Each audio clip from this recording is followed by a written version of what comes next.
So ganito kagastos ang H2. 5 litro lang isang kailangan. Para nag-teleport, isang piga, QC kagad. Subukan natin start. Okay, start. Wala na. Ito mga special parts natin. 179,000. Full 6, sobrang gaan. Siga oh. Ito na lang ako kinikilig eh. Sa motor na lang, kinikilig.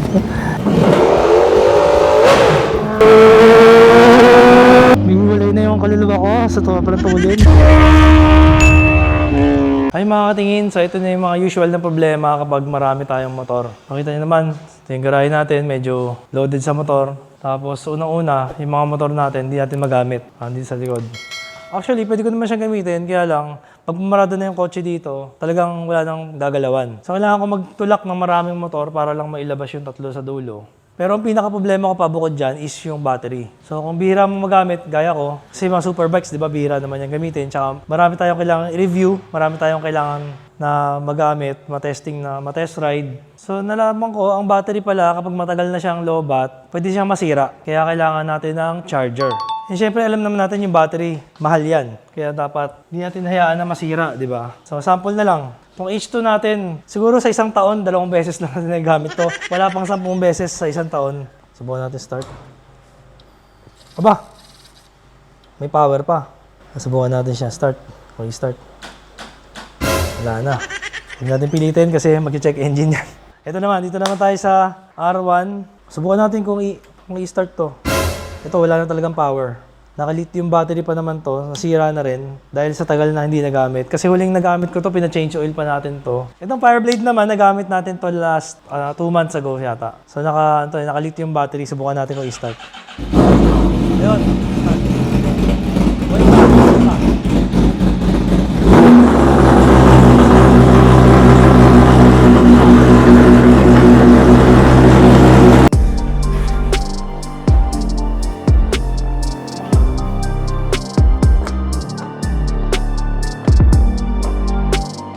kagandahan sa H2, mas malaki yung battery niya compared sa R1. Kaya mas mataas ang capacity, kaya lang hindi pa rin niya kinaya. So ang gagawin natin, check muna natin kung mag-charge ang battery ni H2. Kapag nag-charge, that means buhay pa siya.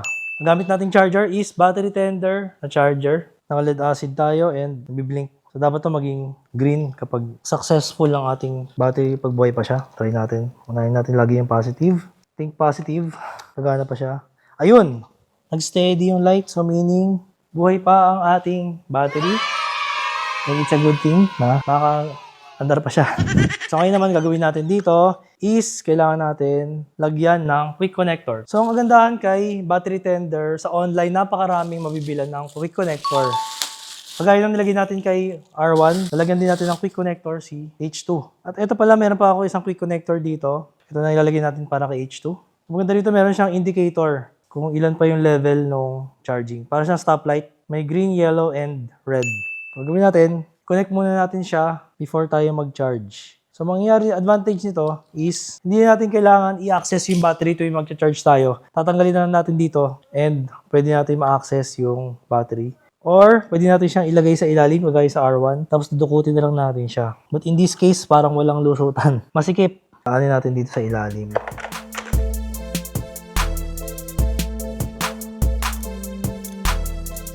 So, ito na yung battery charger natin. Kukonect natin siya ngayon. So, yun, nakatipid tayo dito. Maganda na meron tayong battery charger. Kasi kung hindi, malamang bibili tayo ng bagong battery. Pero since yung bike naman natin is 2023 model, usually ang Yuasa tumatagal yan ng 4 hanggang 5 years. So, after 1 hour of waiting, ayan, andarin na natin. Tingnan natin kung aandar na siya. Wow!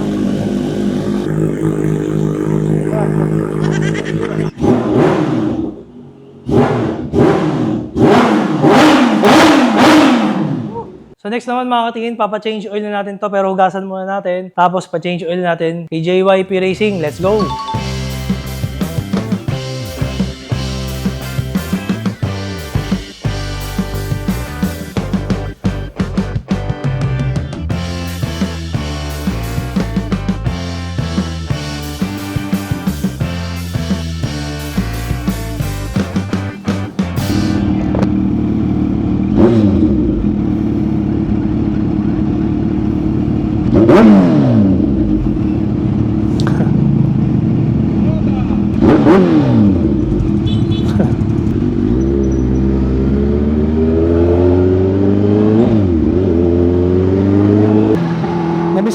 itong H2, ayun, ang dami nagre-request. Pasensya na mga katingin.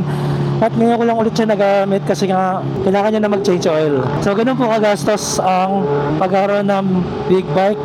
Kailangan kahit hindi mo siya ginagamit, kailangan mo siyang ipa-change oil. So it's either 6 months or 3,000 kilometers.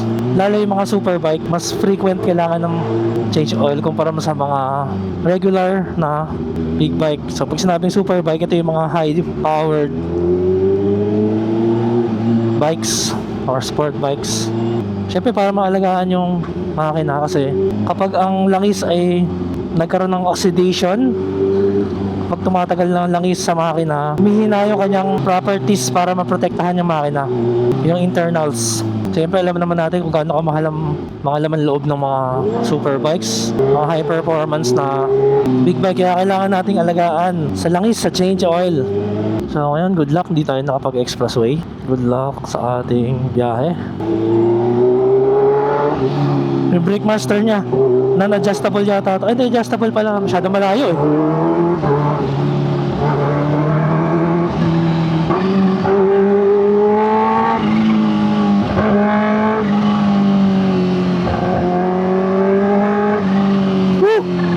Adjustable, kaya lang mahirap i-adjust. Adjustable ba? Parang hindi eh. Hindi yata. Hindi adjustable. Ang layo eh. Oh. Kailangan mahaba daliri mo. So sa traffic, medyo challenging siya dahil sa haba ng winglet, ang lapad eh. Alakay mo yun, naka super bike in traffic. Actually, super bike ba to? Hyper bike. Parang gusto ko na tuloy mag skyway, kaya lang di pa naman ganun ka-traffic yan eh. At mamaya pa magta-traffic yan konti pagka naglabasan ng lahat ng mga truck. 10 AM na pala. Simula na ng mga truck. 10 AM. And today nga pala, on the way tayo sa Pasay kay JYP Racing dahil ayun na nga, finally ipapa-change oil na natin si Kawasaki H2 natin. And wala pa rin para ako naisip na pangalan sa kanya sa tuloy-tuloy na pagkakaroon ng motor eh, no? Kakatingin ng motor eh. Makalimutan na natin mag-isip ng pangalan. Suspension, napakasarap ng suspension nito. Pero sana ma-tune ko sa weight ko soon.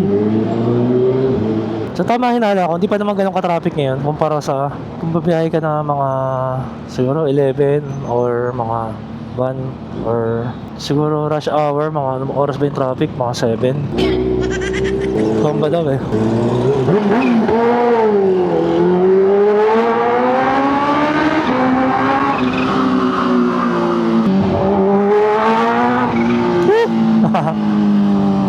Grabe no. Wala pa sa kalahati ng RPM range. Ayaw ka na eh.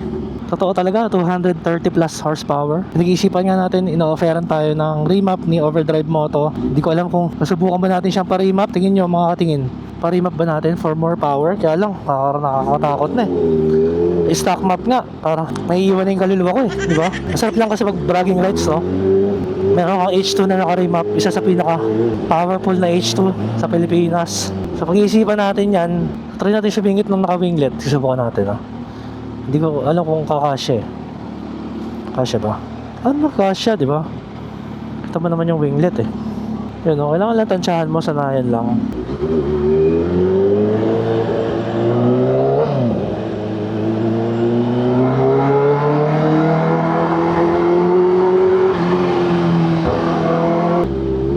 Parang isang may dalang kalabaw.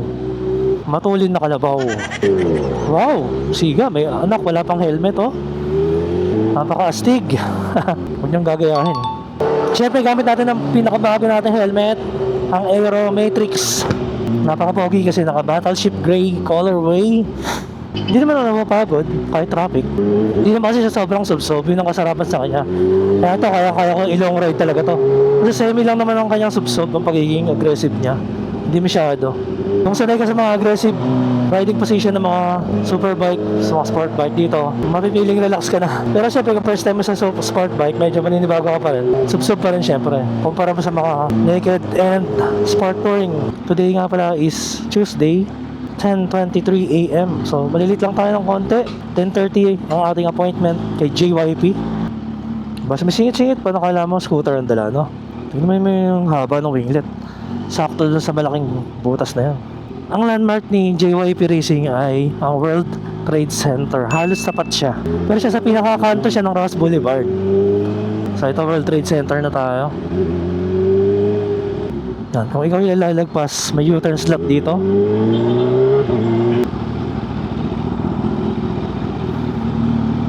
And then, pag U-turn mo, ito na, kanto.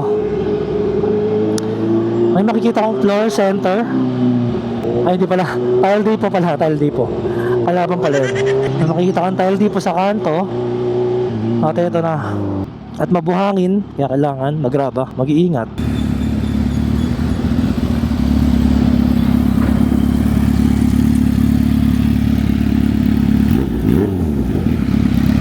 Ay, diretso pala tayo sa service, kaya lang may sinasakay ngayon na motor. Kaya dito naman tayo sa gilid. Kita nyo naman kung gaano kabigat. 2 tao nagtutulong. Yun o. Ano to? RS. Aprilia RS. Ano to? 660 yata to. Malaki gulong eh. 660. So, dito na tayo sa workshop. JYP Racing.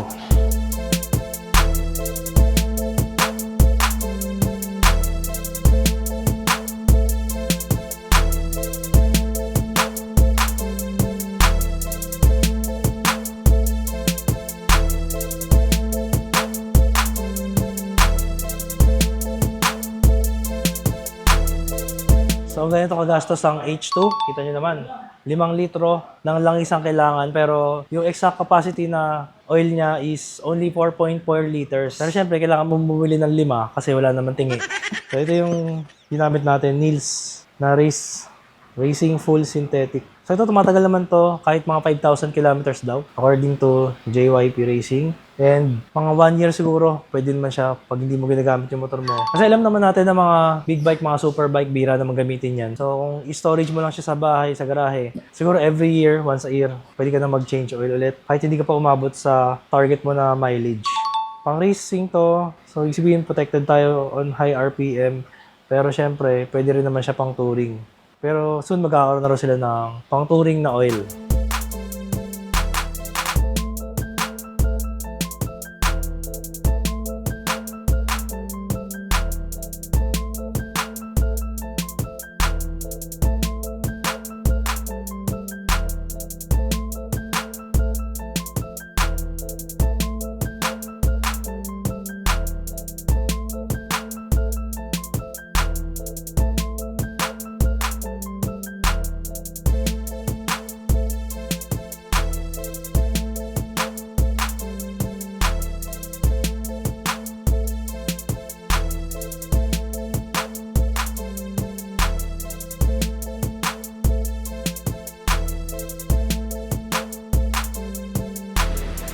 Lakad mo natin lang tayo.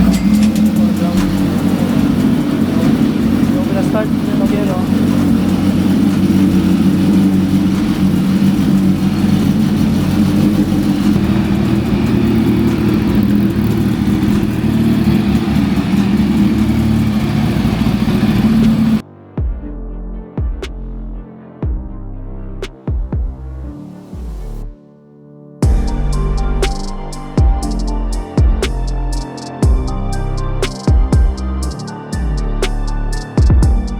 Good morning. So, hindi tayo sa JYP. Mga services na in-offer natin is, kita nyo naman nandito, meron tayong mga track setup bikes. Pwede natin set up dito. Pwede natin idiretso sa racetrack. So, may towing, may services, parts installations. Of course, yung mga special parts natin ng racing parts. Tulad ng mga hawak natin na brand is OZ Racing, Full 6 Carbon Parts, Lightech Racing, Lightech Italy. Soon, Moto Corse, dumating na rin. Hawak na rin natin. Mga sobrang special na lightweight CNC machine parts. Brands pa natin is Terminoni. Siyempre, isa rin yan sa main brand natin. Sobrang dami natin exhaust ngayon. Like, mga pang Panigale V4, Jovel V4, dami. Kahit pang mga Ninja 400, meron rin tayo. KTMs, 400cc's to 1100s, meron tayo exhaust. Meron rin tayo mga second-hand bikes for sale, brand new bikes, meron tayo. Visit lang kayo dito sa amin. Of course, yung mga bikes na hawak natin, mga fresh, guaranteed fresh. And soon, offer tayo ng mga second-hand bikes natin na with free service for 1 year. Baka mga ganon. And also sa Niels, pagka bumili tayo ng Niels, naka 50% yung labor natin. Ang usual labor charge natin for Japanese bikes is 1.2 per hour. So pag bumili ka ng Niels, nasa na lang siya, 600 na lang ang labor natin. Pag European models naman, ang charge natin is 1.5 per hour. So magiging 750 na lang. Basta every purchase ng Niels, yun yung promo natin. Mechanical repairs, PMS, mga valve clearance check, front, suspensions rebuild, pwede natin gawin dito. Mga bearing replacements, any problem na mag-occur sa bike nyo, pwede nyo kami lapitan and we will try to find a solution for it. So etong Terminoni na to for 2019 to 2023 Panigale V4. Dami natin stocks na ito. Pero in stainless manifolds na. Naubos na yung titanium Masyado mabilis mabenta yung titanium. Pero same sound, mas mabigat lang ng konti, siguro around 2 kilos. Pero SBK specs, SBK canisters, grabe. Model nito is SBK replica ang tawag sa kanya. D200. Pwede natin sound check to. Pero itong actual na SBK replica canisters is separate siya binibenta. Yung tubo may kasama na tong canister, pero siya, mas tahimik ng konti.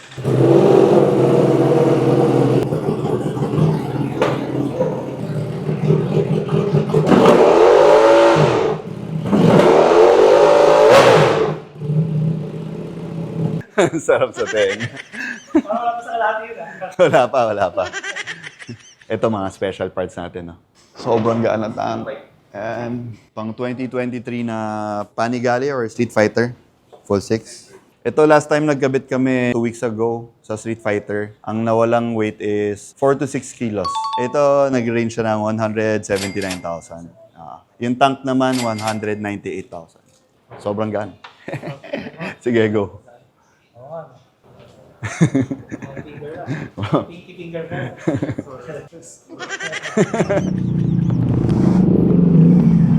Siguro mag-expressway na tayo mamaya. Traffic na Ito lang, tricky lang dito is yung rock ba? Magraba dun sa part na yun.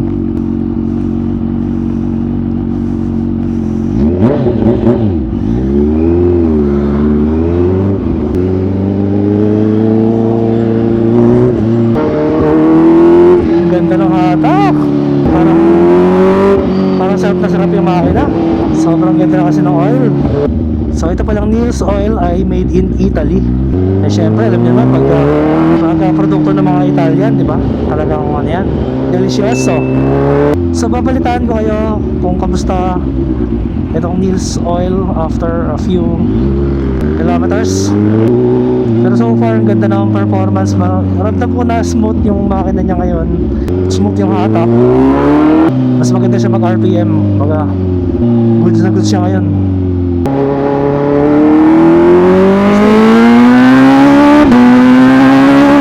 Oh my God. Hindi mo kaluluwa, no? Grabe, paparimap ko pa ba to? Bigulay na yung kaluluwa ko sa sobrang tulin.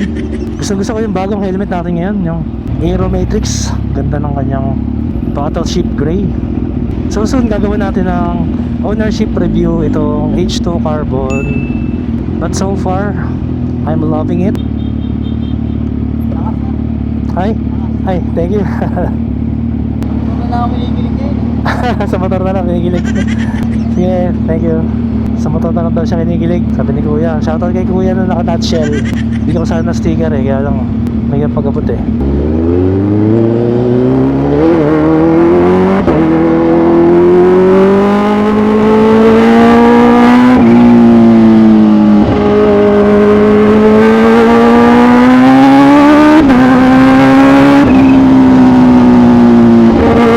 Nalulunod ako.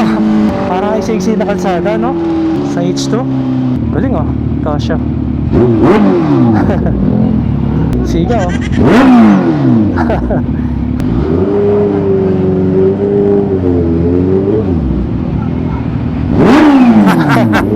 Sort ka agad siya Tatsa nga Ngayon pwede na natin walwalin to kasi bago change oil na. So condition na yung makina.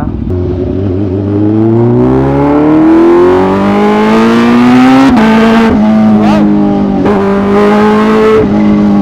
Lumabas na yung power niya. Satsa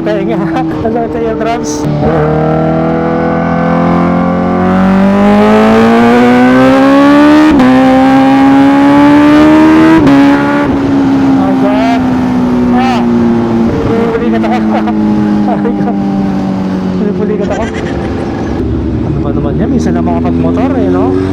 Minsan na makapag-H2, muulan pa. Ay, why? Ano yung ambon? Ang ganda rin ng helmet sa high speeds ha, wala problema. Sobrang ganda.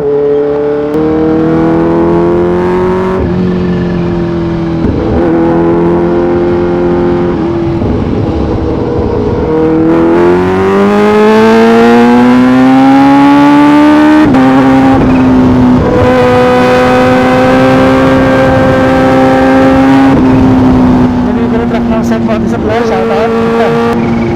Grabe yun ha. Fourth gear oh, fourth gear. Oh. Power na supercharge, no? Kahit 4th gear. Space bat. Yung 10th gear sa kanya, para first gear na mga usual na superbike. Ganun siya kalakas. Para nag-teleport, isang piga. QC kagad. Sobrang solid, no? Sobrang solid. Shoutout nga pala syempre sa JYP Racing sa pag-aayaga sa motor natin. Siyempre, meron tayong discount dyan pagdating sa mga services sa oil. And sabihin nyo lang Kenji Moto, promo code, napaka-kompleto sa gamit, professional, wala kang iisipin na problema sa motor mo. Siyempre kung mahal mo yung motor mo, yung bike mo, kailangan mong alagaan sa magandang langis. Kasi dyan yung buhay ng bike natin, ng makina natin. Hindi pwede yung kung ano langis lang ilalagay mo dyan. Yun lang syempre yung difference ng naka high performance bike versus sa mga, for example, sa mga pang daily na motor. Kailangan mo mag-invest din sa langis. Iba nga, di ba? Kahit na pang daily lang yung motor nila, nag-invest pa rin sila sa langis eh. Diba? Ibang mga pang daily na kargado, high-end pa rin langis nila kasi naiintindihan nila yung importance ng high-end na langis, ng magandang quality at magandang performance na langis. Ayun. Kasi yun nag-offer ng optimum protection sa ating makina.